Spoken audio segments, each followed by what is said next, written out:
Plusieurs yeux seront rivés sur le ciel ce lundi 8 avril pour observer l'éclipse solaire. Bien, une éclipse de soleil, donc on le voit ici sur le panneau. Vous avez le soleil, imaginez-vous, qui est ici, la lumière va vers la droite, et vous avez la Terre ici en troisième position, et entre les deux, qui cache le soleil, eh bien, c'est la Lune.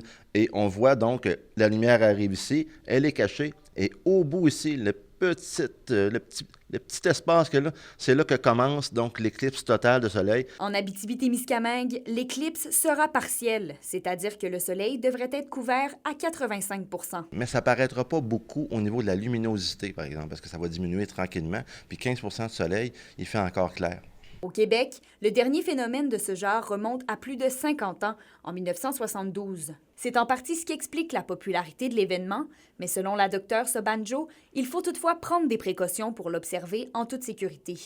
Donc, la façon de l'observer de façon sécuritaire, c'est soit de procurer des lunettes à éclipse solaire conformes qui répondent aux normes ISO 12312-2 ou d'utiliser des fabriqués de boîtes à visionnement là, qu'on peut utiliser de façon indirecte. D'après Anne Lemay, la propriétaire du Centre Éducanin, il n'y a toutefois aucune inquiétude à avoir pour les animaux de compagnie. En fait, ce qui rend la chose dangereuse, ça va être la curiosité humaine. Ça va être le fait d'avoir envie de regarder cet événement rare-là.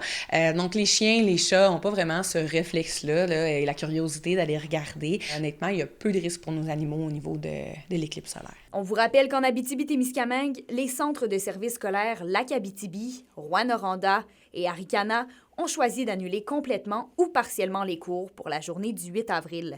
Kémilia La Liberté, RNC Nouvelles, Rouyn-Noranda.